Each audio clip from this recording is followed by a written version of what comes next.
প্রিয় শিক্ষার্থী, তোমরা কেমন আছো? নিশ্চয়ই ভালো আছো। দেখ, আমি মোহাম্মদ নজরুল ইসলাম, সহকারী অধ্যাপক ও বিভাগীয় প্রধান, জীববিজ্ঞান, সৈয়দ আহমেদ কলেজ, গাবতলী, বগুড়া। ভাষার মাস ফেব্রুয়ারিতে তোমাদের শুভেচ্ছা। যদিও আমরা তোমাদের সঙ্গে এই গত মাসের 12 তারিখ পর্যন্ত ক্লাস নিয়েছিলাম এবং আমরা মোটামুটি তোমাদের সাথে সাক্ষাতে ক্লাসগুলো করতেছিলাম, কিন্তু আমাদের ভাগ্যের নির্মম পরিহাস যে আমরা আবার সেই করোনার দাপটে আটকে গেছি। যদিও আমাদের কর্মযজ্ঞ বর্তমানে চলিতেছে, বর্তমানে আমরা অনলাইনের মাধ্যমে আগামী ক্লাসগুলো করব বলে সিদ্ধান্ত নিয়েছি। যাই আমি তোমাদের সাথে এর আগে যে ক্লাসগুলো করেছিলাম সেগুলো একটু ধারাবাহিকতা তোমাদের জানা আছে কিনা সে সম্পর্কে একটু ধারণা দেব, তারপরে আমি মূল ক্লাসে চলে যাব। তোমরা জানো যে 2022 সালের পরীক্ষা 60টা অধ্যায় ভিত্তিক হবে এবং এটা শর্ট সিলেবাস অনুযায়ী। সেই 60টা সিলেবাস সম্পর্কে মোটামুটি আমরা ফার্স্ট টার্ম পরীক্ষা 4টা সিলেবাস অন্তর্ভুক্ত করেছিলাম এবং প্রায় শেষ করে দিয়ে আমরা কিন্তু প্রি টেস্ট পরীক্ষা নিয়েছি। বর্তমানে আমরা দ্বিতীয় অংশটুকু অর্থাৎ আর যে 3টা অধ্যায় আছে এই নিয়ে বর্তমানে আমরা আলোচনা করব। আমি তোমাদের সাথে মোটামুটি কোষ ও কলাতন্ত্র নিয়ে আলোচনা করব। তোমরা জানো যে ইংরেজিতে যাকে টিস্যু ও টিস্যু সিস্টেম বলা হয়, কোষ বা সেল, কলা বা টিস্যু এবং কলাতন্ত্র হলো টিস্যু সিস্টেম। এই 3টা বিষয় নিয়ে আজকে বিস্তারিত আলোচনা করার জন্য আমি মোটামুটি এখানে উপস্থিত হয়েছি। যাই হোক, আমাদের আজকের আলোচনার বিষয় হলো কোষ, কলা ও কলাতন্ত্র। তোমরা ইতিপূর্বে জানো যে কোষ কাহাকে বলে বা কোষ কি জিনিস। তোমরা জানো যে কতগুলো জীব আছে এককোষী, কতগুলো জীব আছে বহুকোষী। অর্থাৎ একটা কোষ বারংবার বিভাজনের মাধ্যমে বহুকোষী জীবে পরিণত হয়, অনুরূপভাবে একটা কোষ কয়েকবার বিভাজনের মাধ্যমে এদের সংখ্যা বৃদ্ধি করে থাকে। তো যাই হোক, কোষ বলতে আমরা তাদেরকেই বুঝাবো যে সমস্ত জীবের গঠন এবং কাজের একক, তাকে বলা হয় কোষ।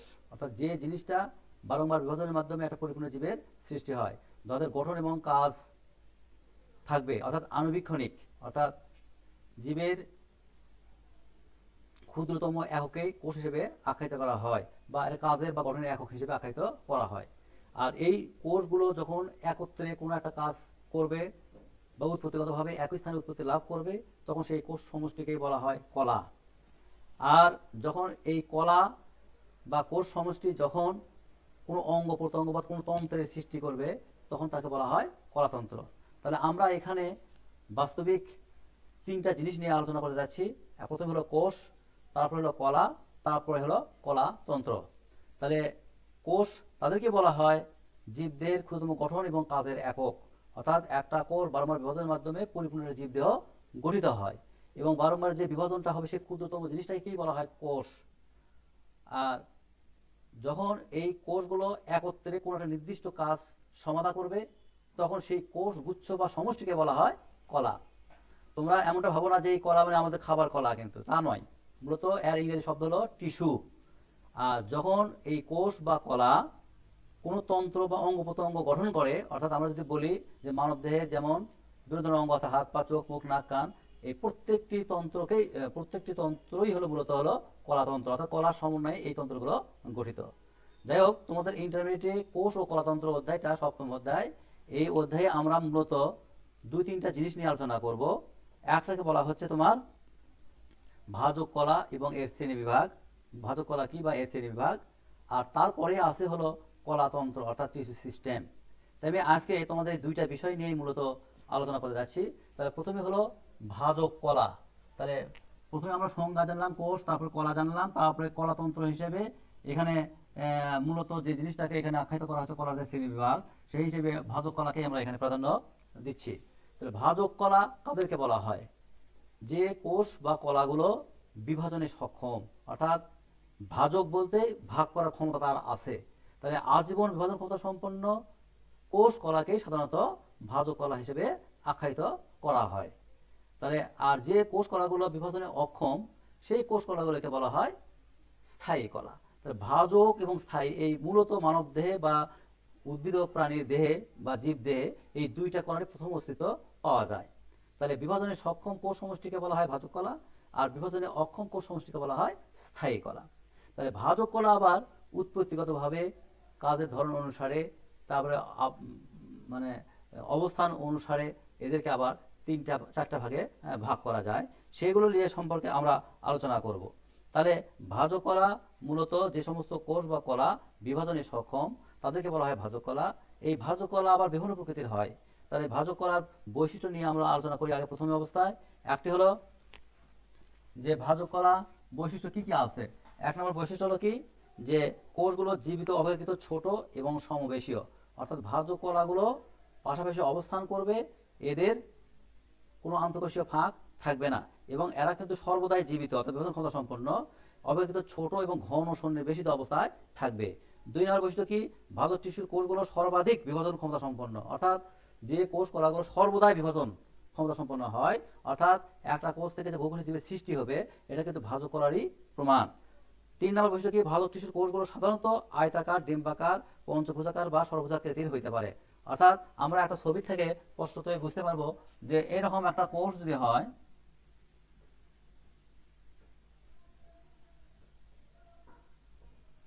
খেয়াল করে দেখো আমরা কি বলতেছিলাম, এইটা একটাকে বলা হয় ভাজক কোষ, আর অনুরূপ কতগুলো কোষের সমষ্টি সেটাকে বলা হয় ভাজক কলা। তাহলে এই ভাজক কলার প্রধান বৈশিষ্ট্য হলো কি, এরা বিভাজন ক্ষমতা সম্পন্ন, অর্থাৎ আজীবন বিভাজন ক্ষমতা প্রাপ্ত থাকবে। আর এরা সমবেশীয়, সমবেশ বলতে প্রায় মোটামুটি 4-5 যে অংশটা সমবেশ থাকবে, আকারে ছোট হবে, তারপরে ষড়ভুজাকৃতির, পঞ্চভুজাকৃতি বা গোলাকৃতি বা ডিম্বাকৃতির, আয়তাকার ইত্যাদি হইতে পারে। আমি এখানে যে ছবিটা অঙ্কন করেছি এটা ষড়ভুজাকৃতি। দেখো 1 2 3 4 5 6 6টা কোণা আছে এবং এরা একসাথে আরেকটা কিন্তু যুক্ত, এদের মধ্যে আন্তঃকোষে কোনো ফাঁক নাই। অর্থাৎ আমরা যদি আরেকটা কোষের শেপ দেখি তাহলে দেখবো যে ওই একই অবস্থা। দেখো খেয়াল করে এই অবস্থা, অর্থাৎ এই ধরনের কোষ সমষ্টিকেই সাধারণত ভাজক কলা হিসেবে আখ্যায়িত করা হয়। এই কোষগুলোর প্রাচীর সেলুলোজ নির্মিত, পাতলা, এবং এই কোষগুলোর প্রাচীর সেলুলোজ নির্মিত এবং পাতলা, এদের মধ্যে কোনো আন্তঃকোষীয় ফাঁক নাই। আর নিউক্লিয়াসটা হবে সুস্পষ্ট এবং ঘন সাইটোপ্লাজম বিশিষ্ট। খেয়াল করে দেখো মাঝখানে কিন্তু আমরা এটাকে দেখাচ্ছি নিউক্লিয়াস, যেখানে কোষ গহ্বর নাই বললেই চলে, প্রাথমিক অবস্থায় থাকে না, পরবর্তীতে হয়তো কোষ গহ্বরের উৎপত্তি হতে পারে, এবং ঘন সন্নিবেশিত প্রোটোপ্লাজম বিদ্যমান। তাহলে এটাকে সাধারণত ভাজক কলা, এটা একটা বৈশিষ্ট্য। কোষের নিউক্লিয়াস আকারে বড়, দানাদার এবং সাইটোপ্লাজম পূর্ণ। এই মাঝখানে যেটা দেখতেছো এটা হলো নিউক্লিয়াস বলা হয়। এই নিউক্লিয়াসটা ঘন সন্নিবেশিত, দানাদার এবং সাইটোপ্লাজম দ্বারা পূর্ণ থাকে। ভাজক টিস্যুর কোষে সাধারণত কোনো কোষ গহ্বর থাকে না। ইতিপূর্বে আমি বলেছি যে এর মাঝে দেখো কোনো কোষ গহ্বর নাই। হ্যাঁ, পরিপূর্ণ অবস্থায় কখনো কখনো উদ্ভিদ কোষে কিছু কিছু ক্ষেত্রে কোষ গহ্বর থাকতে পারে। তবে সাধারণত আমরা একটা বিষয় জানি যে প্রাণী কোষে কোষ গহ্বর থাকে না, উদ্ভিদ কোষে থাকে। কিন্তু এই ক্ষেত্রে সেই কথাটা নয়, মূলত ভাজক টিস্যুতে শুধু কোষ গহ্বর থাকবে না, অন্যান্য সব কোষ কলাতে কিন্তু ভাজক মানে কোষ গহ্বর থাকতে পারে। তারপরে কি, এই টিস্যুর কোষগুলো বিপাকীয় হার বেশি, অর্থাৎ বিপাকীয় হার বলতে জৈবিক যে কাজের যে চাহিদা এখানে বেশি, এবং এরা সক্রিয় অবস্থায় থাকে। কোনো কোষ সঞ্চিত খাদ্য, খরিত পদার্থ ও বর্জ্য পদার্থ থাকে না, এদের মধ্যে কোনো প্রকার সঞ্চিত খাদ্য বা বর্জ্য পদার্থ এগুলো থাকে না। তা সাধারণত এই যে বৈশিষ্ট্যগুলো আমি বললাম এগুলো হলো ভাজক টিস্যুর বৈশিষ্ট্য। তারপরে কাজ কি, শীর্ষস্থ ভাজক টিস্যু, ভাজক টিস্যুর অবস্থান অনুসারে আমরা বিভিন্নভাবে ভাগ করতে পারি, এবং কার্য কিন্তু ভিন্ন প্রকৃতির হইতে পারে। যেমন কোনো অঙ্গ প্রত্যঙ্গের অগ্রভাগে যদি কোনো ভাজক টিস্যু থাকে, এই টিস্যু বারংবার বিভাজনের মাধ্যমে উদ্ভিদের দৈর্ঘ্যের বৃদ্ধি পায়, অর্থাৎ ক্রমে এরা উচ্চতা প্রাপ্ত হয়। আর যদি এই কোষগুলো যদি পার্শ্বীয়ভাবে অবস্থান করে, তখন এই উদ্ভিদের অঙ্গ প্রত্যঙ্গগুলো প্রস্থে বৃদ্ধি হবে, অর্থাৎ মানে ব্যাস বৃদ্ধি পাবে। ভাজক টিস্যু হতে স্থায়ী টিস্যুর উৎপত্তি হয়, এটা কিন্তু ভাজক টিস্যুর একটা উল্লেখযোগ্য বৈশিষ্ট্য। অর্থাৎ যে কোষ কলাগুলো হয় তার বিভাজন ক্ষমতা প্রাপ্ত হয় না, তখন সেটাকে স্থায়ী হিসেবে আখ্যায়িত করা যায়। তারপরে ভাজক টিস্যুর কোষ বিভাজনের মাধ্যমে ক্ষত স্থান পূরণ করে। তোমরা জানো যে কোনো জায়গা যদি কেটে যায় বা ওখানে ক্ষতস্থানের সৃষ্টি হয়, বা ওখানে পরবর্তীতে ক্যালাস ফর্ম করে পূর্ণভাবে ওই ক্ষতস্থানটা পূর্ণ করে। তাহলে কার্যভেদে কাজগুলোকে আমরা এই 4টি ভাগে ভাগ করে নিতে পারি। তার উচ্চতা বৃদ্ধির জন্য ভাজক টিস্যু গুরুত্বপূর্ণ ভূমিকা পালন করে। তারপরে উদ্ভিদটাকে প্রস্থে বা ভার বহনের নিমিত্তে যদি প্রস্থে বৃদ্ধি পায়, তাহলে তাকে এটাকে আয়তনের দৃষ্টিকোণ থেকে আমরা বলতে পারি। তারপর ভাজক টিস্যু থেকে স্থায়ী টিস্যুরও উৎপত্তি হতে পারে। আর হলো কি, ভাজক টিস্যু কখনো কোনো জায়গাতে ক্ষতস্থানের সৃষ্টি হলে সেই স্থানগুলোকে পূর্ণ করতে সহায়তা করে। তাহলে আমরা ভাজক কলা কি, ভাজক কলার বৈশিষ্ট্য এবং কাজ সম্পর্কে ধারণা করলাম। তাহলে ভাজক কলার এখানে প্রথমে হলো সংজ্ঞা, 2 নাম্বার বৈশিষ্ট্য, আর 3 নাম্বার হলো কাজ। আমরা এই 3টা বিষয় নিয়ে আলোচনা করব। তোমাদের সিলেবাসে শুধু ভাজক কলা এখানে অন্তর্ভুক্ত আছে। তাহলে ভাজক কলা কি, ভাজক কলার বৈশিষ্ট্য এবং কাজ সম্পর্কে মোটামুটি একটা ধারণা আমরা পেলাম। এরই পরে যে বিষয়টা নিয়ে আলোচনা করবো সেটা হচ্ছে ভাজক কলার শ্রেণী বিভাগ। অর্থাৎ এই ভাজক কলাকে বিভিন্নভাবে শ্রেণীবিন্যাস করা যেতে পারে। একটা হলো উৎপত্তিগতভাবে, তারপর অবস্থান অনুসারে, কোষ বিভাজনের তল অনুসারে এবং কার্য অনুসারে। অর্থাৎ এই ভাজক কোষ বা কলা কিভাবে উৎপত্তি লাভ করছে, কোথায় অবস্থান করতেছে, তারপরে এদের বিভাজন তল কেমন এবং এদের কাজগুলো কি কি, এগুলোর উপর ভিত্তি করে ভাজক কলাকে নানাভাবে আমরা শ্রেণীবিন্যাস করতে পারি। তাহলে ভাজক কলার শ্রেণীবিভাগ উৎপত্তিগত ও অবস্থান অনুসারে, উৎপত্তি অনুসারে ভাজক কলাগুলোকে আমরা সাধারণত 3টি ভাগে ভাগ করতে পারি। এটাকে বলা হয় প্রো মেরিস্টেম। তাহলে এখানে শ্রেণীবিন্যাস যদি আমরা দেখি তাহলে আমরা কি দেখতে পাবো, দেখো খেয়াল করে, আমরা এটা মিশিয়ে দিলাম, দিয়ে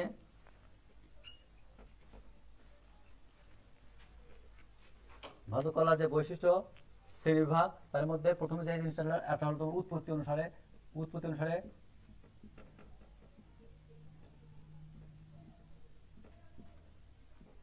তার 1 নম্বর হলো কি প্রো মেরিস্টেম, অর্থাৎ আদি ভাজক কলা। প্রো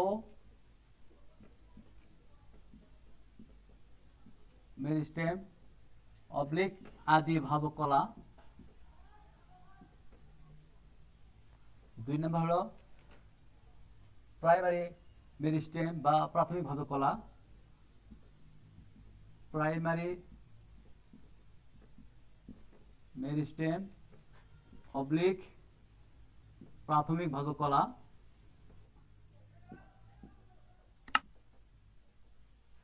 আর 3 নাম্বার হলো সেকেন্ডারি মেরিস্টেম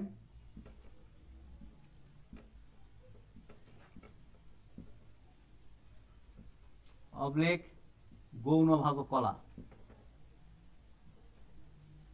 তাহলে আমরা ভাজক কলার শ্রেণীবিভাগ সম্পর্কে আলোচনা করতে যাচ্ছি। তাহলে প্রথমে আমরা উৎপত্তি অনুসারে ভাজক কলার শ্রেণীবিভাগ করব। তো উৎপত্তি মানে কি, কোন জায়গা থেকে উৎপত্তি লাভ করে এবং এরা পরবর্তীতে কিসে পরিণত হয় এই সম্পর্কে একটা ধারণা। তাহলে প্রাথমিক অবস্থা আমরা বলতে পারি প্রো মেরিস্টেম বা প্রারম্ভিক বা আদি ভাজক কলা। আদি ভাজক কলা বা প্রারম্ভিক ভাজক কলা, এটাকে প্রারম্ভিক ভাজক কলাও বলা হয়।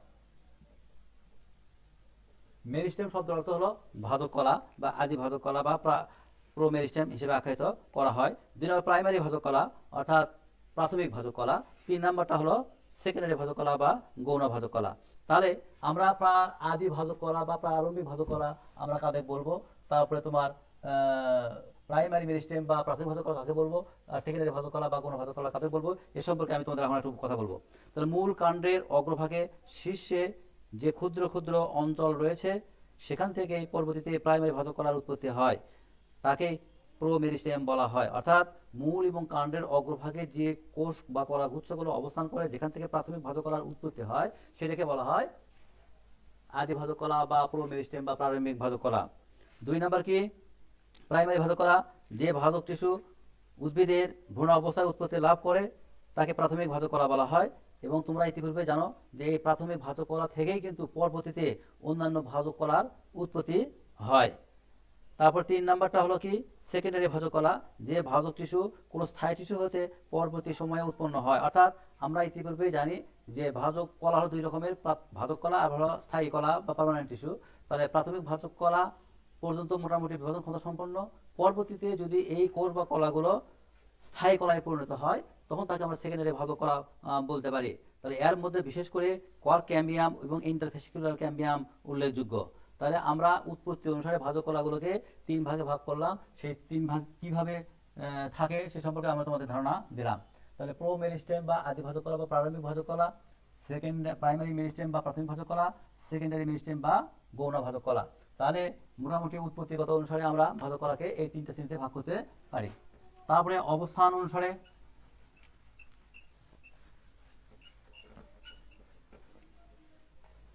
অবস্থান অনুসারে কলাকেও আমরা 3 ভাগে ভাগ করতে পারি।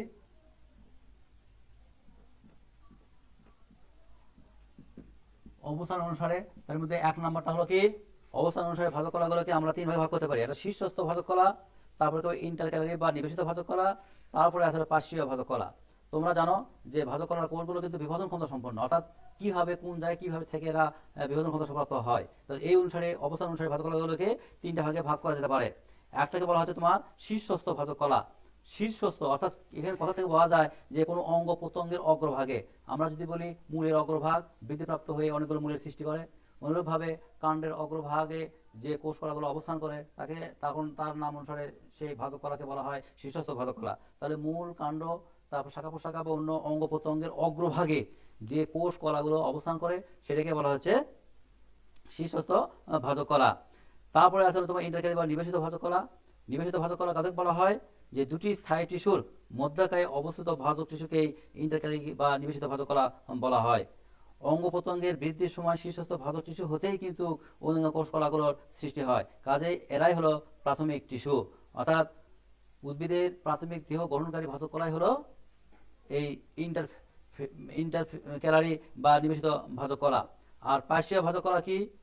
মূলত মূল এবং কাণ্ডের পার্শ্ব বরাবর যে কোষ কলাগুলো অবস্থিত তাকে বলা হয় পার্শ্বীয় ভাজক কলা। এই টিস্যু দুটি স্থায়ী টিস্যুর মাঝখানে অবস্থান করে। এরা স্থায়ী টিস্যু হতে উৎপন্ন হয়, তাই এরা সেকেন্ডারি ভাজক টিস্যু। এদের বিভাজনের ফলে মূল এবং কাণ্ডের প্রস্থে বৃদ্ধি পায়। তাহলে আমরা এটা স্পষ্ট বোঝা যাচ্ছে যে পার্শ্বীয় ভাজক কলা প্রস্থে বৃদ্ধি করার জন্য যে কোষ কলাগুলো বিভাজনের ক্ষমতা রাখে সেটাকে বলা হচ্ছে তোমার পার্শ্বীয় ভাজক কলা। তাহলে আমরা কি দেখলাম যে প্রথমে অবস্থান অনুসারে ভাজক কলা একটাকে বলা হচ্ছে তোমার শীর্ষস্থ ভাজক কলা,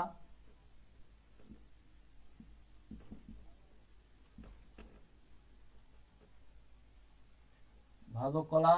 2 নাম্বার হলো নিবেশিত ভাজক কলা, আর 3 নাম্বার 2 নাম্বারই হলো পার্শ্বীয় ভাজক কলা, শীর্ষস্থ ভাজক কলা। তারপর হলো 3 নাম্বারটা হলো নিবেশিত ভাজক কলা,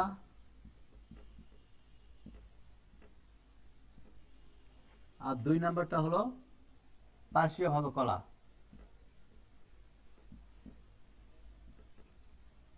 তাহলে শীর্ষস্থ ভাজক কলা, পার্শ্বীয় ভাজক কলা আর নিবেশিত ভাজক কলা। তাহলে আমরা উৎপত্তিগতভাবে 3 ভাগে পাইছিলাম, ঠিক অনুরূপভাবে অবস্থান অনুসারে ভাজক কলাগুলোকে আবার 3 ভাগে ভাগ করা হয়। শীর্ষস্থ ভাজক কলা, নিবেশিত ভাজক কলা আর হলো পার্শ্বীয় ভাজক কলা। তাহলে এই যে 3টা ভাগ এ সম্পর্কে আমরা মোটামুটি শ্রেণীবিন্যাস সম্পর্কে ধারণা পেলাম। তাহলে শীর্ষস্থ ভাজক কলা কি কাদের বললাম? যে কোষ কলাগুলো কোনো অঙ্গ প্রত্যঙ্গের অগ্রভাগে আজীবন বিভাজন ক্ষমতা সম্পূর্ণভাবে অবস্থান করে তাদেরকে শীর্ষস্থ ভাজক কলা বলা হয়। এই কোষ কলা থেকেই কিন্তু অন্যান্য কোষ কলাগুলোর উৎপত্তি হয়। ইতিপূর্বে আমরা এই সম্পর্কে বিভিন্ন মতবাদ কথাও জানি। টিউনিকা কর্পাস থিওরি আমরা এই শীর্ষস্থ মতবাদ হিসেবে ওখানে আখ্যায়িত করতে পারি। 2 নাম্বার হলো যে নিবেশিত ভাজক কলা, পার্শ্বীয় ভাজক কলা কি? যে এই কোষ কলা যখন কোনো উদ্ভিদ তার নিজের ভার পরিবহনের জন্য অন্যান্য কোষ কলার প্রয়োজন তাগিদে পার্শ্ব বরাবর এই কোষ কলাগুলো উৎপত্তি লাভ করে তাদেরকে বলা হয় পার্শ্বীয় ভাজক কলা। অর্থাৎ এই কোষ কলাগুলো বিভাজনের মাধ্যমে উদ্ভিদ প্রস্থে বৃদ্ধি পায়। তারপরে আসলে নিবেশিত ভাজক কলা, অর্থাৎ এটাকে আমরা ইন্টারক্যালারি হিসেবে আখ্যায়িত করতে পারি। এই কোষ কলাগুলো মূলত উদ্ভিদের প্রাথমিক দেহ গঠন করে এবং অঙ্গ প্রত্যঙ্গের কিছু অংশ এই কোষ কলা থেকে কিন্তু উৎপত্তি লাভ করে। তাহলে আমরা এই শীর্ষস্থ ভাজক কলা, পার্শ্বীয় ভাজক কলা এবং নিবেশিত ভাজক কলা সম্পর্কে ধারণা পেলাম। এরপরে আসে হলো তোমার ভাজক কলার শ্রেণীবিভাগের মধ্যে আরেকটা আসে হলো তোমার কাজের উপর ভিত্তি করে ভাজক কলা। তারপরে আসে হলো যে কোষ বিভাজনের তল অনুসারে। তাহলে আমরা 3 নাম্বারটাকে দিব কোষ বিভাজনের তল অনুসারে। তাহলে কোষ বিভাজনের তল অনুসারে ভাজক কলাগুলোকে আমরা কোষ বিভাজনের তল অনুসারে ভাজক কলাগুলোকে আমরা 3টা ভাগে ভাগ করতে পারি। একটা হলো তোমার মাস ভাজক কলা, 2 নম্বর প্লেট ভাজক কলা আর 3 নাম্বারকে বলা হয় রিব ভাজক কলা। মাস মাস মানে কি?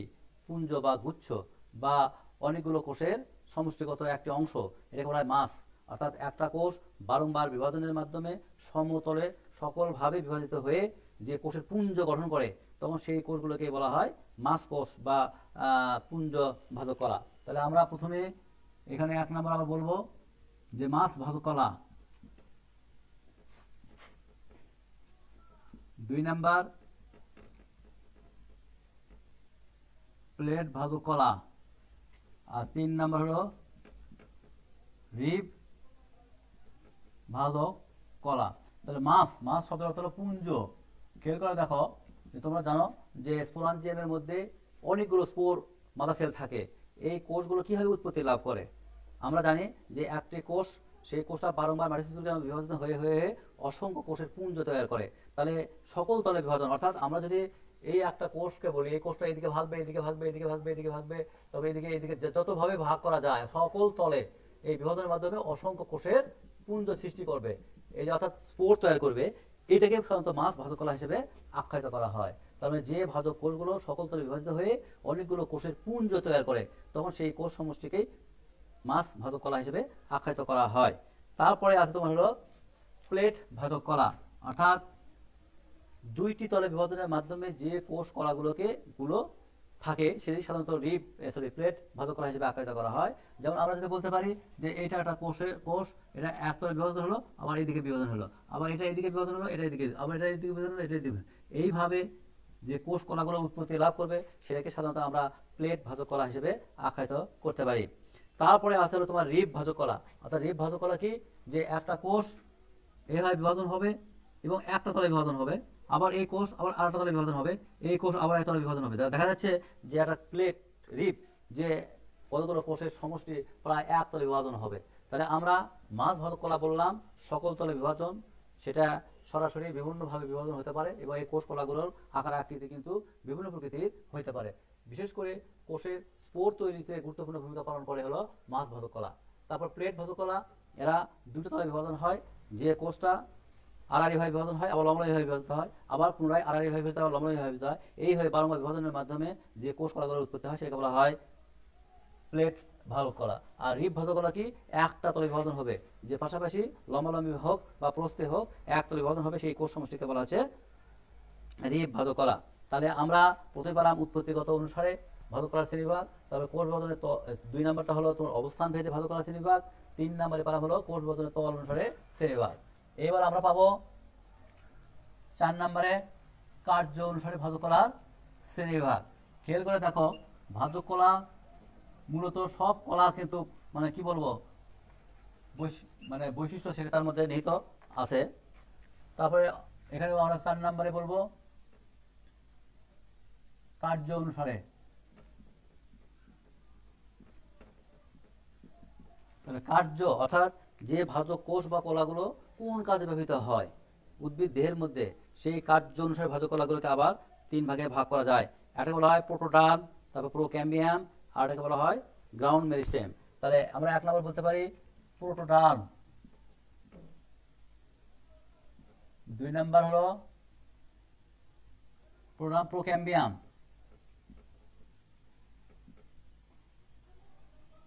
আর 3 নাম্বারটা হলো গ্রাউন্ড মেরিস্টেম।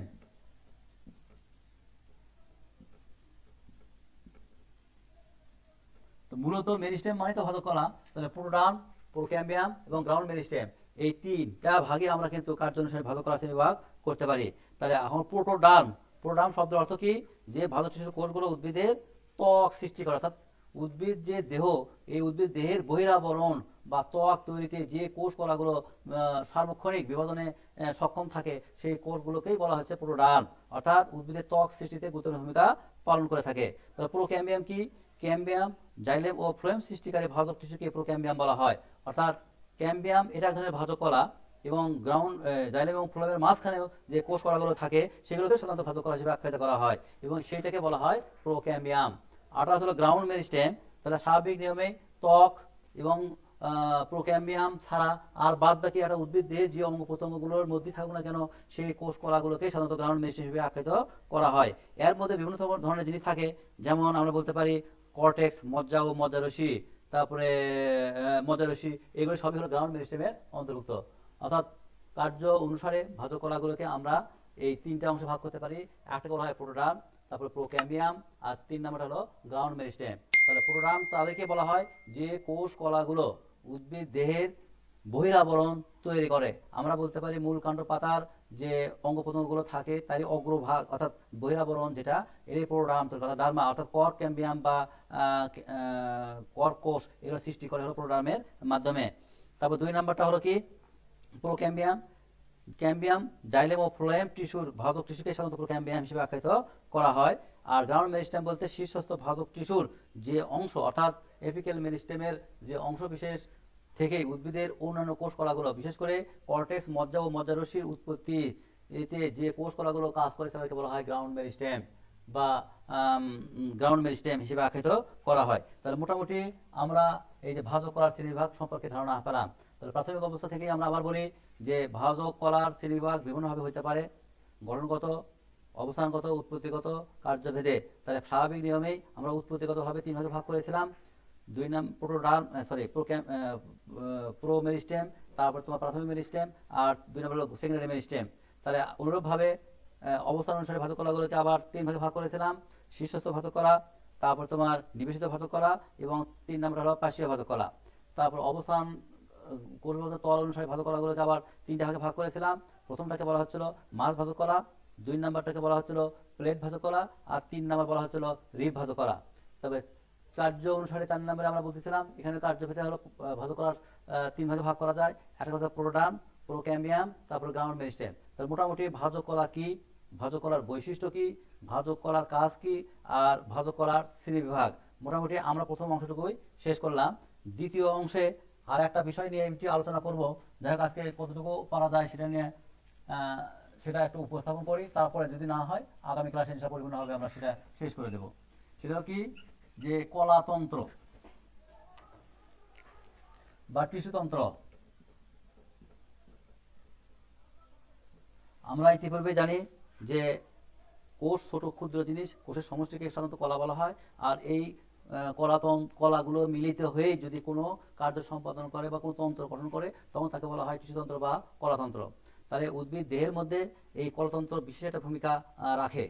বিশেষ করে যে অঙ্গ প্রত্যঙ্গগুলো তৈরি হয় সে অঙ্গ প্রত্যঙ্গের বিভিন্ন কাজে নিয়োজিত, সেটাকে টিস্যুতন্ত্র হিসেবে আখ্যায়িত বলা হয়। তাহলে টিস্যুতন্ত্র মূলত এপিডার্মাল টিস্যু সিস্টেম, তারপর গ্রাউন্ড টিস্যু সিস্টেম আর ভাস্কুলার টিস্যু সিস্টেম, এই তিনটি অংশে ভাগ করা যায়। তার মানে একটাকে বলা হচ্ছে এপিডার্মাল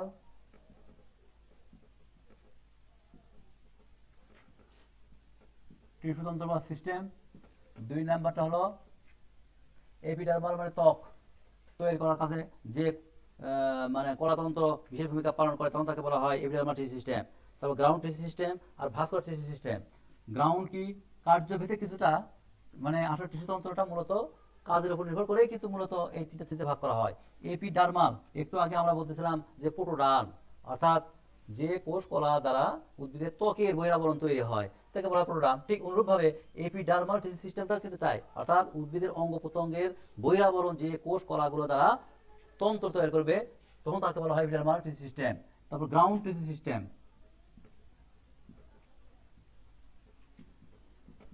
গ্রাউন্ড টিস্যুতন্ত্র বা সিস্টেম। আর তিন নাম্বারটা হলো পরিবহন টিস্যু সিস্টেম।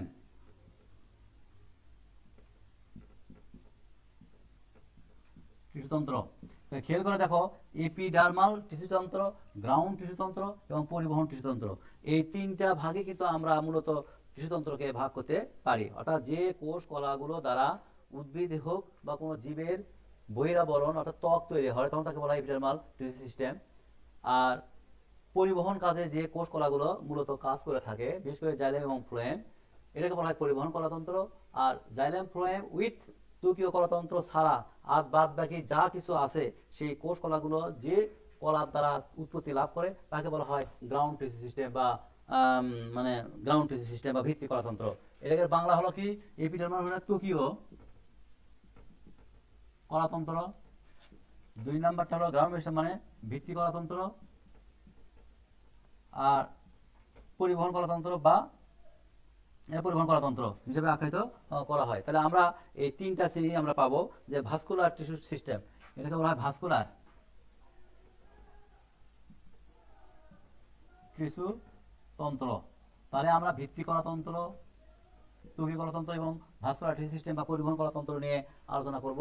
তাহলে ত্বকীয় কলাতন্ত্র বলতে তাদেরকে বোঝানো হয় যে কোষ কলা দ্বারা উদ্ভিদের ত্বক সম্পর্কিত যা কিছু আছে, অর্থাৎ ফলের ত্বক বলতে পারো, পাতার ত্বক, কাণ্ডের ত্বক, অর্থাৎ মূল কাণ্ড পাতার যে বহিরাবরণ যে কোষ কলা দ্বারা উৎপত্তি লাভ করে তাকে বলা হয় ত্বকীয় কলাতন্ত্র।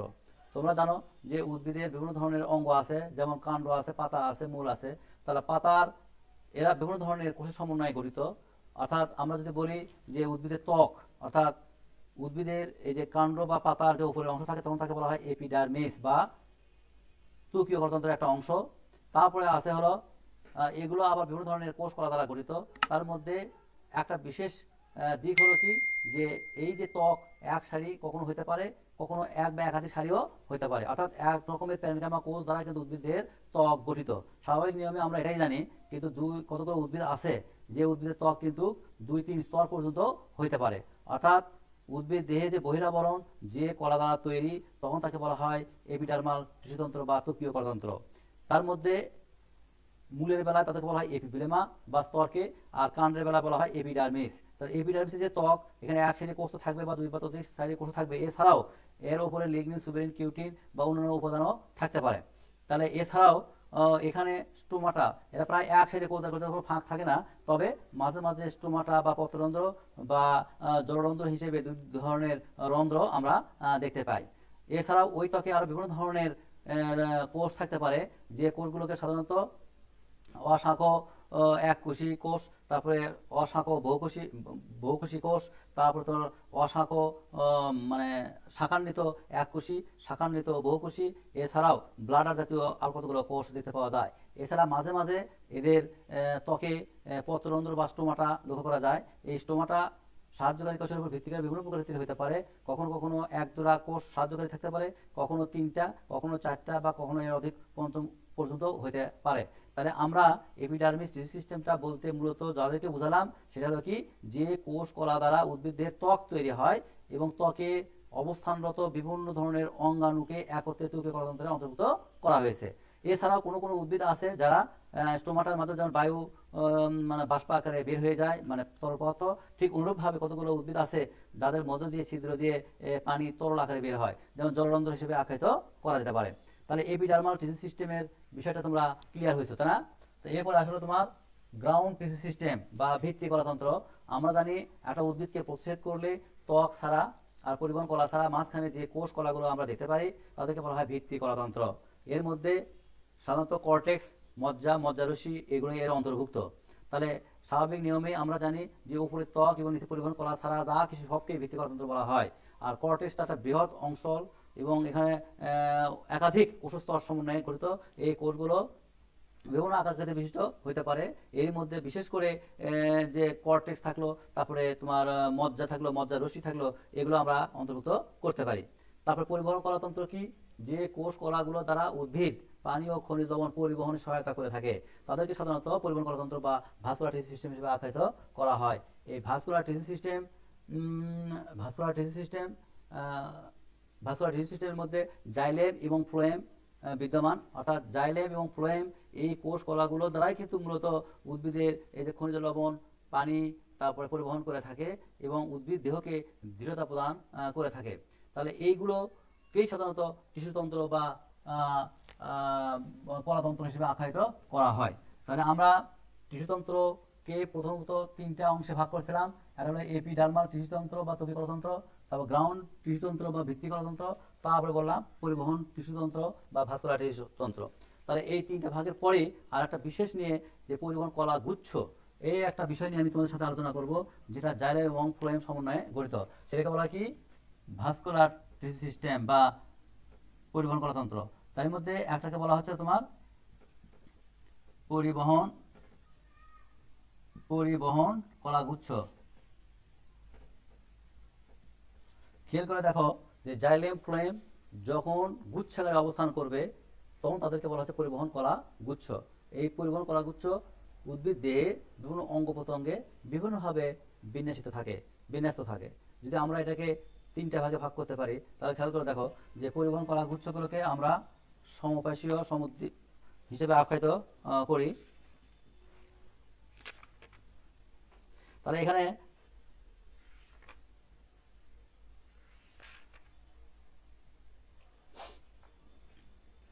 সংযুক্ত, তারপর তোমার আছে সংযুক্ত আছে একটা কথা, সমপার্শ্বীয় সমুদ্রভাবে বদ্ধ, তারপর তোমার আছে সমদ্বিপার্শ্বীয়, তারপর ওরীয়, আর হলো কেন্দ্রীয়। অর্থাৎ আমরা পরিবহন কলাগুচ্ছগুলোকে তিনটা ভাগে ভাগ করতে পারি। সেখানে এখন দেখি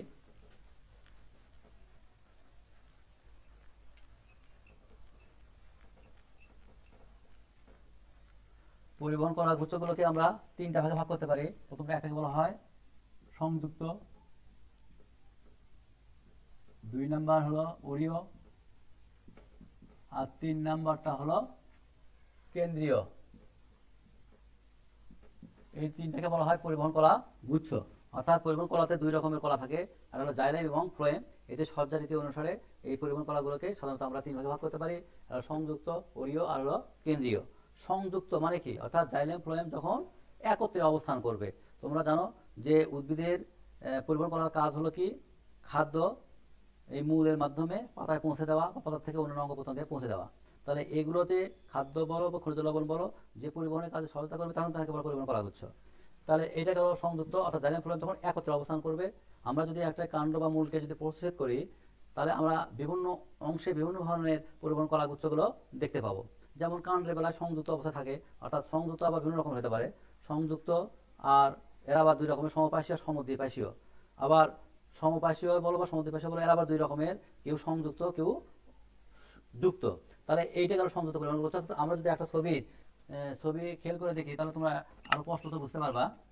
খেয়াল করে দেখো, সংযুক্ত পরিবহন কলাগুচ্ছ কি বললাম, যে যখন এরকম একটা পরিবহন কলাগুচ্ছ থাকবে, মাঝখানে ক্যাম্বিয়াম থাকবে, অর্থাৎ জাইলেম ফ্লোয়েম। তাহলে এইটা একটা সংযুক্ত, অর্থাৎ জাইলেম এবং ফ্লোয়েম একত্রে অবস্থান করতেছে, কিন্তু এদের কিন্তু মাঝখানে একটা ক্যাম্বিয়াম আছে, সি। তাহলে এখানে একটা জিনিস, আবার জাইলেম ফ্লোয়েম আছে, কোনো ক্যাম্বিয়াম নাই, এটা একটা জিনিস। আর একটা আছে জাইলেম ফ্লোয়েম 2 জায়গাতে আছে, মাঝখানে জাইলেম, উপরে ফ্লোয়েম, নিচে ফ্লোয়েম। খেয়াল করে দেখো, ক্যাম্বিয়াম ক্যাম্বিয়াম। তাহলে আমরা এই সংযুক্ত পরিবহন কলাগুচ্ছগুলোকে বিভিন্ন ভাগে ভাগ করতে পারি। এটা হলো সংযুক্ত পরিবহন কলাগুচ্ছ।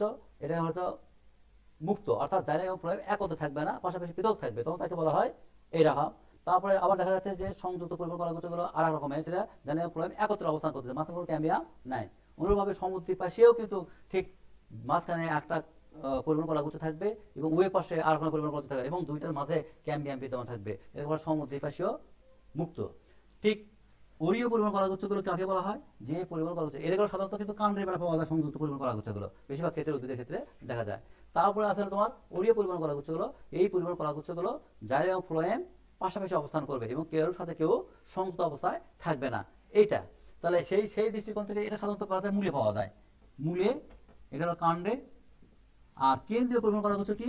যে যখন কোনো পরিবহন কলাগুচ্ছে জাইলেমকে ফ্লোয়েম দ্বারা আবৃত, অথবা ফ্লোয়েমকে জাইলেম দ্বারা আবৃত অবস্থা থাকবে, অর্থাৎ কেন্দ্রে একটা পরিবহন কলাগুচ্ছ থাকবে এবং বাইরে দিয়ে আরেকটা পরিবহন কলাগুচ্ছ থাকবে, তখন সেটাকে বলা হচ্ছে কেন্দ্রীয় পরিবহন কলাগুচ্ছ। তো সাধারণত আমরা এই যে ওরীয় পরিবহন কলাগুচ্ছগুলো মূলে দেখতে পাই, সংযুক্ত পরিবহন কলাগুচ্ছগুলো কাণ্ডে দেখতে পাই, এবং কতগুলো নিম্ন শ্রেণীর উদ্ভিদ, যেমন তোমার ওই টেরিস বা ড্রাইপ্রেসে, এগুলোতে কেন্দ্রীয় পরিবহন কলাগুচ্ছগুলো দেখতে পাই। তাহলে পরিবহন কলাগুচ্ছ কাদেরকে বলা হয়? যে পরিবহন কলাগুচ্ছ জাইলেম ফ্লোয়েম থাকবে একত্রে, তখন তাকে বলা হয় সংযুক্ত। যখন আলাদাভাবে থাকবে তখন তাকে বলা হয় ওরীয়। আর যখন একটি পরিবহন কলাগুচ্ছকে অপর আরেকটা পরিবহন কলাগুচ্ছ দ্বারা আবৃত অবস্থায় করে রাখবে, তখন তাকে বলা হয় কেন্দ্রীয় পরিবহন কলাগুচ্ছ। তাহলে মোটামুটি আমি তোমাদের আজকে টিস্যু ও টিস্যুতন্ত্র সম্পর্কে পরিপূর্ণভাবে মানে কথা বলার চেষ্টা করলাম। তোমরা যদি এইটুকু বুঝে থাকো, তাহলে আশা করা যায় যে এখান থেকে যে ধরনের প্রশ্ন আসুক না কেন, তোমরা উত্তর দিতে পারবে। তোমাদের হয়তো অনেক সময় কনসেন্স প্রশ্ন থাকতে হবে যে মূলে কি ধরনের পরিবহন কলাগুচ্ছ থাকে, তো তোমরা অবশ্যই বলবে সেটা ওরীয়। কাণ্ডে কি ধরনের থাকে সেটাকে বলবে সংযুক্ত। কেন্দ্রে কিভাবে থাকে, কেন্দ্রীয় পরিবহন কলাগুচ্ছগুলো কেমন বা কোন উদ্ভিদে পাওয়া যায়, সাধারণত নিম্ন শ্রেণীর জাতীয় উদ্ভিদের ক্ষেত্রে পাওয়া যায়। তাহলে আমরা মোটামুটি কলা ও কলাতন্ত্র কি, এই অধ্যায়টা নিয়ে আলোচনা করলাম। এখন আগামীতে এখানে আর একটা বিষয় আছে, সেটা শুধু মাত্র একবীজপত্রী এবং দ্বিবীজপত্রী উদ্ভিদের মূল এবং কাণ্ডের প্রচ্ছেদ করে এর মানে ছবি অঙ্কন সহ যে এর শনাক্তকারী বৈশিষ্ট্য, এই সম্পর্কে ধারণা। তো যাই হোক, এটা ব্যবহারিক ক্লাস, এটা নিয়ে আমরা আলোচনা হয়তো আপাতত করবো না। এর পরবর্তী যে অধ্যায়টা থাকবে দেখি আগামীতে সেই অধ্যায় নিয়ে আমি আলোচনা করবো। ধন্যবাদ সবাইকে, তোমরা ভালো থাকো, সুন্দর থাকো, এই প্রত্যাশায় আমি মোহাম্মদ নজরুল ইসলাম স্যার, ধন্যবাদ।